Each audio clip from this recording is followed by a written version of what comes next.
o tempo do instante, que passa e já não se é. Virou passado, virou história. E como disse alguém, nada é ruim o suficiente se pudesse transformar numa boa história. E é sobre fim, recomeço e caminhos do instante, mas sobretudo sobre ótimas histórias que vivemos esta nova temporada da revista eletrônica cultural Lugar Artivista. Simbora com a gente?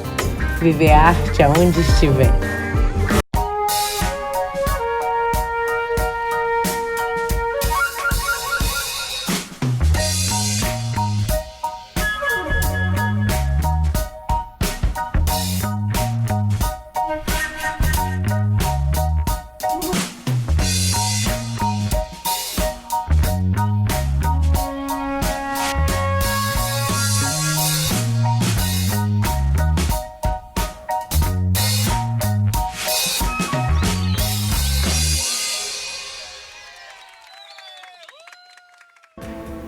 Mais uma vez é hora de recomeçar. E recomeçamos dessa vez pontuando que essa é a nossa primeira temporada. Nós que já tínhamos vivido algumas etapas, entendemos, naquele momento eu entendi que era hora de desenvolver e trabalhar mais alguns lugares dos quais a gente já tinha chegado. E nós começamos no Casulo, um espaço de psicologia, de muita arte e amor. E os papos foram incríveis porque a gente falou sobre a relação com a morte, com a vida, com o borderline e com a arte, que é existir e pensar, né? Enquanto que a nossa mente é um processo, um projeto artístico de alta tecnologia. Foi muito bom. Para começar bem, viemos ao Casulo, que iniciem-se as transformações. A gente fala de uma morte que a gente teme. Todo mundo teme morrer. É natural, né? Freud fala que é muito difícil a gente compreender conscientemente de que um dia a gente vai morrer. Mas tem uma jornalista que fala, Eliane Brum, que fala que é a morte que dá sentido à vida. Se a gente não tivesse um dia para partir, para morrer, né, o que seria dessa vida? Tem tanta coisa bonita na morte. É difícil, principalmente quando a gente lida com situações que envolvem uma quebra. No mundo onde tantos iguais e desiguais convivem juntos, nem sempre é uma tarefa fácil existir. A fala ela tem um efeito extremamente terapêutico. Então, a partir do momento que eu consigo falar, eu consigo colocar para fora, eu transformo aquela angústia que estava dentro de mim em uma outra coisa. Eu consigo me escutar, eu consigo que o outro me escute e me perceba, né? Então, falar é a melhor solução para essa questão e para tantas outras também. E no border, especificamente, o que é o border, né? O transtorno de personalidade borderline é aquela pessoa que desde a infância já passou por uma série de invalidações, como a gente chama.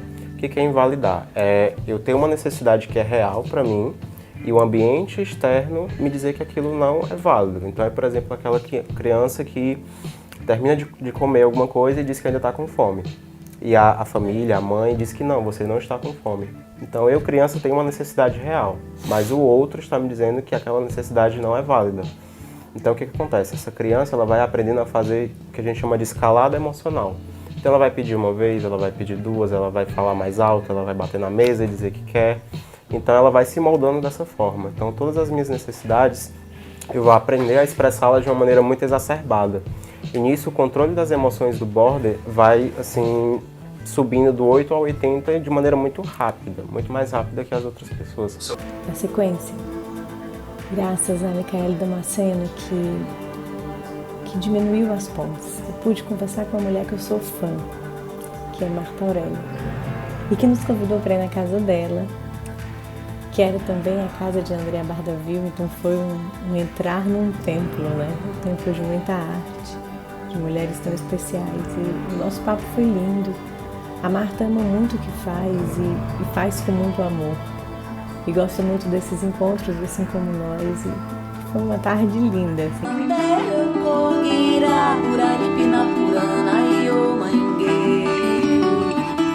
Hoje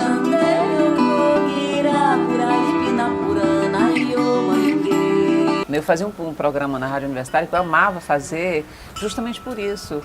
Não era essa coisa da entrevista, dessa coisa técnica, profissional, mas no final das contas, é uma desculpa para a gente estar junto, sabe? Poder olhar uns para os outros, sentir, né, assim, porque eu acho que só quando a gente está junto, assim, que a gente experimenta empatia. Sim.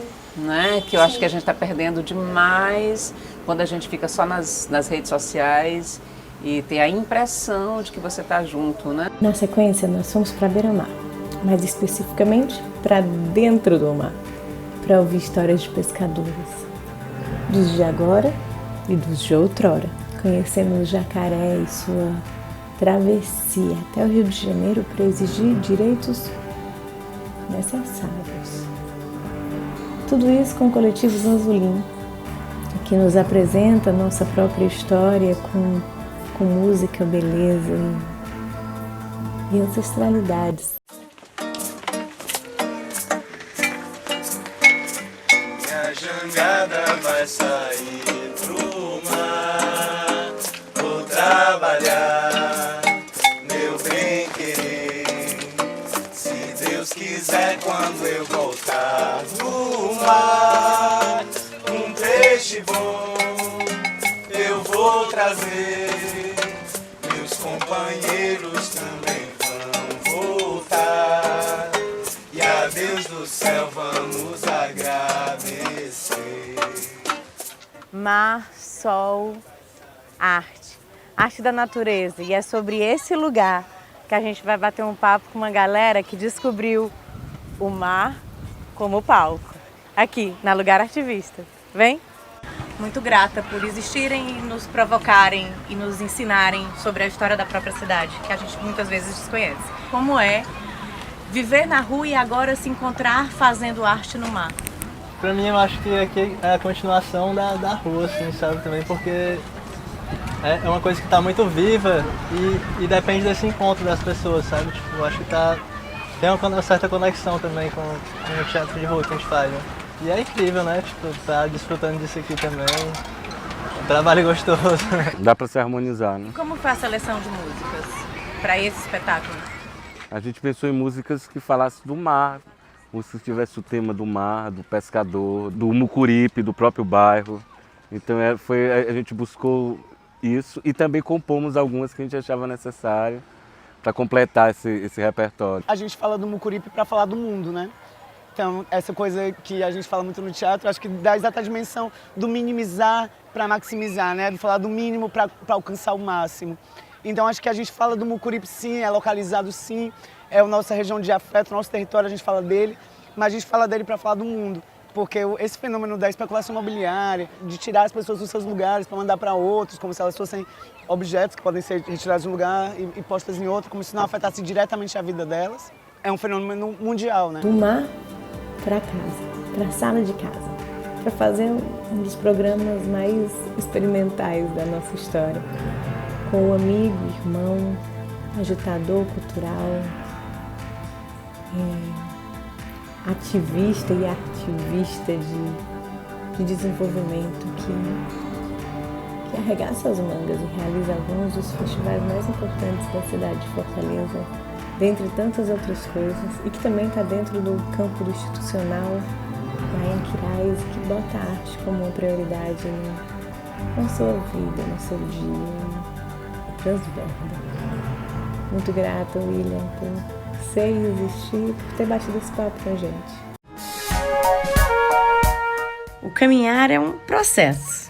Não somos só o que somos, mas a soma do que fomos, somos e seremos. Somos também o que deixamos de ser e o que fazemos para deixar o lugar que habitamos um lugar melhor para se viver. Quando foi que tu entendeu que, além de ator, tu tinha tino para produção e para gestão?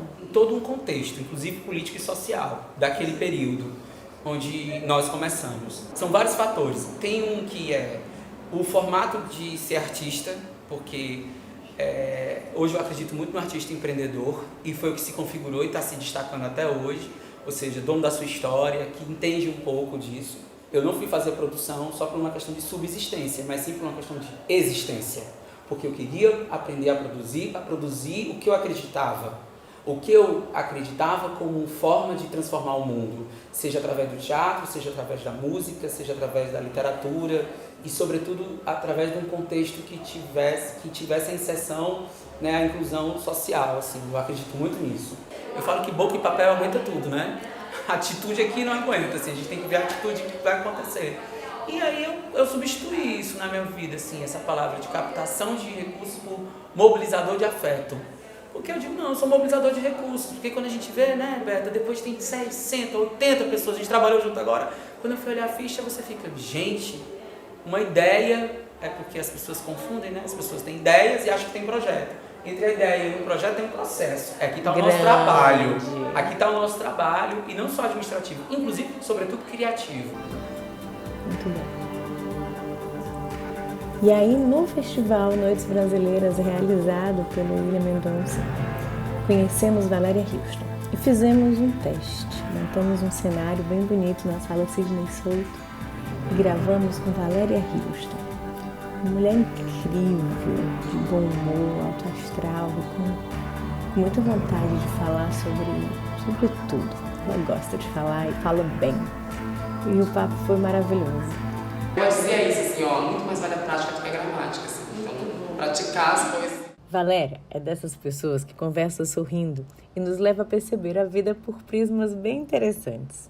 E ainda nos emociona com sua voz inconfundível. Às vezes uma pessoa me nota na rua e lança aquele olhar bizonho de quem se incomoda. Simbora que esse papo aconteceu na Sala Sidney Souto, o querido Teatro Zé de Alencar, e tá lindo. Eu sou muito sincera, eu sou assim, uma metralhadora de coisas.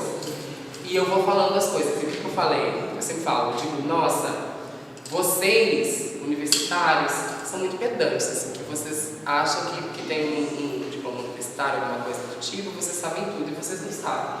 Que eu tenho a prática e vocês têm a teoria, a gente tem que se juntar. O detalhe principal de tudo isso é o seguinte, eu tenho certeza que essa honraria foi me dada por uma coisa meio protestativa, eu tenho certeza disso. Eu recebi essa honraria, que é a maior honraria da mulher do estado do Rio Grande do Sul. Quando eu recebi o prêmio, eu levantei o troféu e falei assim, muito obrigada por esse troféu, embora eu sei que vocês não me considerem nem mulher e nem cidadã, porque eu não sou mulher que vocês consideram uma mulher, né? Eu tenho que lutar pelo meu nome, pelo meu prenome. E eu não sou cidadã, porque uma cidadã qualquer pode ir ao banheiro que quiser, ela pode chegar num lugar, ser chamada pelo nome que ela quer, e eu não consigo fazer isso. Então, ainda assim eu agradeço a honraria e dedico esse troféu às mulheres transpretas. Foi uma polêmica muito grande no estado do Rio Grande do Sul. Tem dias que eu não tenho vontade de botar um rímel que seja. Tem esse dia, sempre tem esse dia. Eu sou muito mal-humorada. E não rola sair sem rímel? Claro que rola, muito, rola muito. Eu sou muito criticada pela estética. Eu sou uma mulher trans que não tem uma estética como as outras, por exemplo. Eu não tenho todas as plásticas, eu não tenho tudo. Não fiz plástica no nariz porque não posso, me muda a voz, é meu dinheiro. Eu não tenho uma preocupação tão grande, tão preocupada com a estética. Posso tirar o gogó no tiro. Faço isso, sabe por quê? Porque eu acho que ser mulher é muito mais que isso. E aí, uma responsabilidade é dizer, não sei, porque eu nasci assim, não tem como te explicar. Tem coisa que não tem muita explicação, tem coisa que a gente só sente, né? Então, muito da gente, assim, né? Que nem ser hétero, porque a gente... Quando que descobriu o que era hétero? Não sei, eu nasci hétero, né? Eu descobri que era alguma coisa. Aproveitando que o piloto tinha dado certo, entendendo que, por questões estruturais mesmo, nós precisaríamos ter programas gravados na gaveta, porque senão não conseguiríamos realizar, fizemos uma vivência no Teatro de Alencar de 3 dias, onde nós conversamos com o dramaturgo Rafael Barbosa, um cara que entende desse lugar da escrita como poucas pessoas e que se dedica a ele, que tem entendido que coletivamente a coisa acontece. Começamos conhecendo as letras, em especial as vogais, depois as sílabas e logo formamos palavras. O tempo passa e iniciamos o processo de construção fraseal. E depois de conceitos, até que então chegam os textos. Aos mais talentosos nesse lugar, que além de textos escrevem livros, peças, roteiros. e aqueles até que já fizeram a passagem de volta para a oralidade. A real é que a coisa mais gostosa do que ouvir boas histórias. Então, quanto mais criterioso, mais rigoroso você vai ficando com si mesmo, eu acredito que sua produção diminui. Porque você passa a ter tudo com mais cuidado, você se dedicar a um texto só. Não, e tem acontecido uma coisa comigo, que tem acontecido ao longo de uns 5 anos já, que são os textos por encomenda. Inclusive tem muito texto da cidade que eu tenho uma pontinha de alguma coisa, às vezes as pessoas nem sabem. Ou eu escrevo com um grupo, então nesse sentido eu nunca parei. Alguém quer montar um espetáculo, aí me chama para eu dar uma visão geral, ou eu vou trabalhar junto com o grupo. Um dos últimos textos de processo que eu tive foi o do espetáculo Aquelas, do Manada de Teatro. Foi um convite inicial para eu escrever o texto e depois se tornou um texto de todo mundo. Um texto coletivo, um texto do Ricardo, do Murilo, da Juliana, da Monique. Que foi outra coisa que eu aprendi. A gente aprende com o tempo a amadurecer. Antigamente eu pegava um texto, eu dizia, esse texto é meu, eu vou fazer, eu quero só o meu nome. Hoje em dia eu fico muito mais preocupado com o processo. Depois a gente conversou com a atriz, performer, professora, diretora, desenvolvedora, produtora, uma das cabeças da campanha Unidos Venceremos em prol dos trabalhadores da cultura aqui no Ceará, Maria Vitória. Uma mulher maravilhosa que, além de tudo isso, é mãe do Chiquinho e é companheira do nosso querido ativista Gustavo Portela.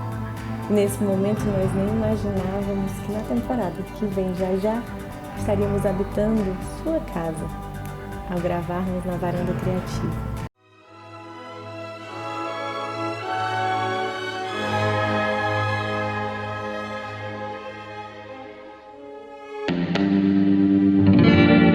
Sobre ser multi, Maria Vitória é atriz, diretora, dramaturga, professora, ativista, política, administradora familiar, mãe do Chiquinho, esposa do maravilhoso Gustavo Portela, filha da Graça, palhaça.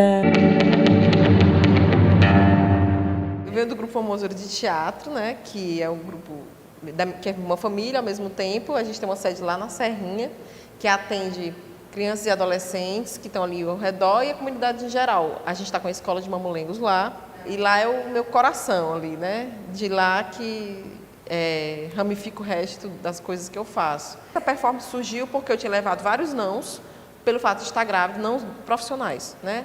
Eu não podia assumir determinados trabalhos porque alguém me disse que eu não podia, quando eu me sentia capaz de assumir, mesmo estando grávida. E que eu achava que eu tinha o direito de dizer se eu podia ou não, e não outra pessoa.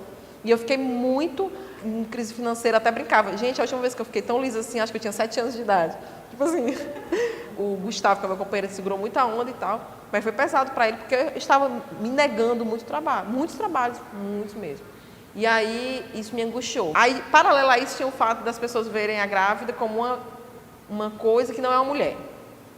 Tipo assim, é uma grávida, não é uma mulher. Tipo, você não tem sensualidade, as roupas que são vendidas para grávida são aquelas roupinhas fofinhas como se fosse uma criancinha. É como se você deixasse ser uma mulher durante toda a gestação, até o momento que começa a barriga ficar maior, né? E aí, essas duas questões me inquietou e eu pensei em fazer a performance, a prostituta atriz, tanto trazendo a coisa da sensualidade, como a questão profissional. E aí veio Lídia Maria com sua alma leve, sua voz doce, sua vontade de viva e muito trabalho, porque ela gere sua carreira e faz as coisas acontecerem. É uma grande inspiração. Foi muito bom o papo. Meu bem, não venha me dizer que o amor acabou. Não há lugar dentro de mim pra essa dor. Não diga nada. A cor que hoje mora por aqui você pintou. A flor plantada em meu jardim você regou. Me encheu de graça. Aí faz assim que eu sempre gosto de fazer, ó. Venha ver a luz do céu se revelar. E agora eu tô numa nova fase, que é o ao vivo por inteiro. É como se fosse a segunda fase do Lídia Maria por inteiro. Dando a cara, né? Tá ao vivo. É, exatamente. É um pouco disso. Eu quero mostrar para as pessoas a minha performance ao vivo nesse novo projeto. eu vou lançar singles e clipes e o que for possível, porque a era digital nos dá essas possibilidades. Sim. Né, em versões ao vivo, por coincidência, eu não, acho que não é coincidência, mas que eu gravei aqui no Teatro Zé de Alencar. Um show que eu gravei em 2015, mas que eu nunca tinha mostrado. Então eu peguei uma música que já estava no CD Alma Leve, que é a Sóis, e lancei como single ao vivo, meu primeiro single ao vivo gravado aqui.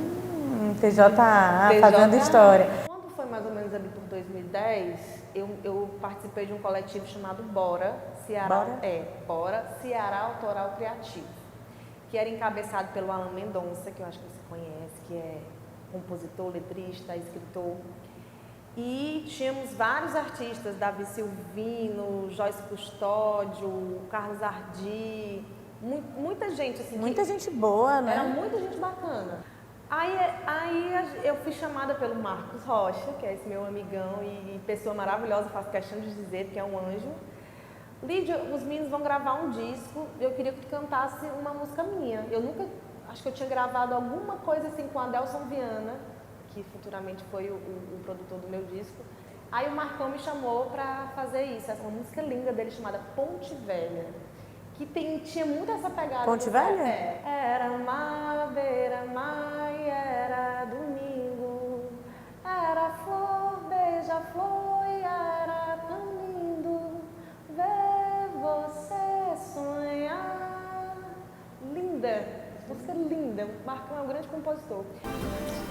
Quando a gente finaliza essa etapa no nosso querido e adorado e amado Teatro Zé de Alencar, onde temos grandes vivências, acredito que todos que trabalham com arte em algum momento tiveram grandes vivências nesse lugar, que é um lugar mágico.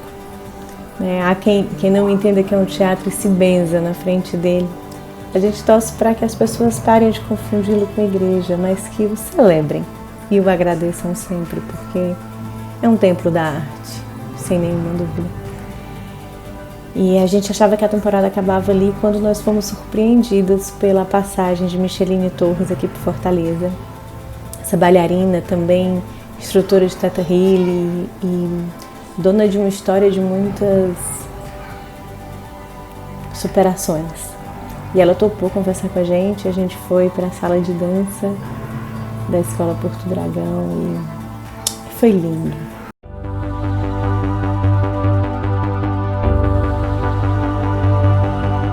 Neste lugar que optamos por habitar, o bom mesmo é quando a gente se reconhece e quase tudo funciona como uma boa desculpa para o abraço, o sorriso e o encontro.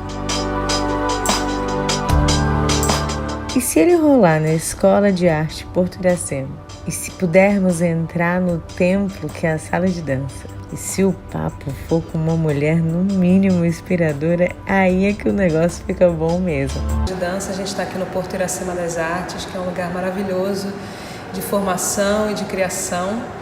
E eu vim participar da comissão de dança para escolher a terceira etapa, total de 30 projetos, 4 que receberão apoio por 7 meses de ensaio. Teta Healy. Tá.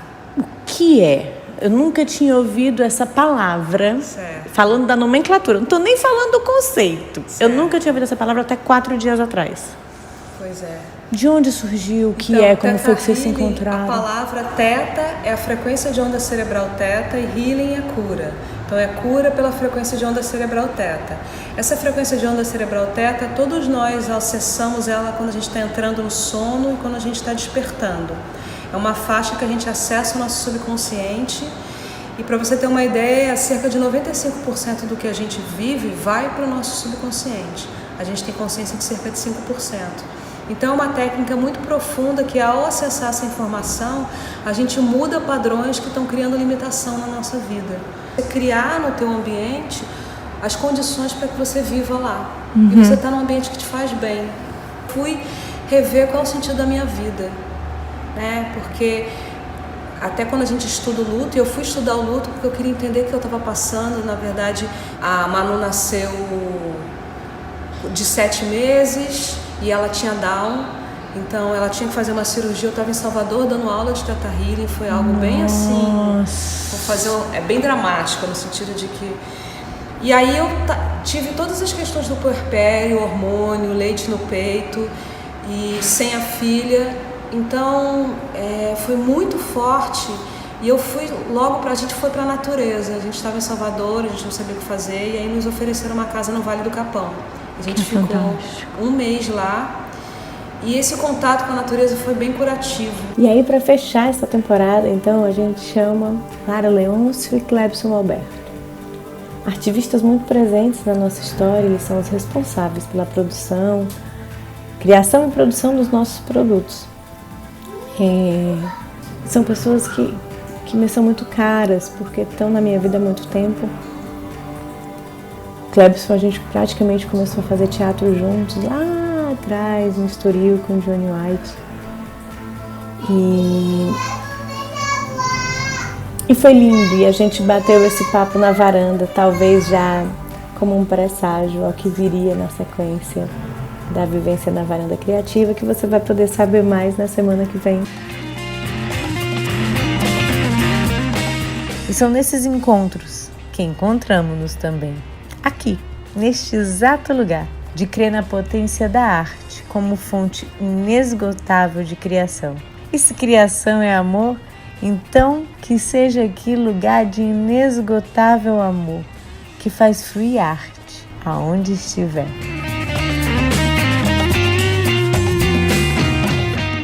Falando por você quer, e acho que tinha ganhado mais adeptos e tinha ganhado mais o mundo. Eu ainda continuo nessa visão de montar minha exposição só sobre esses meus desenhos, resgatando o trabalho do Chico da Silva.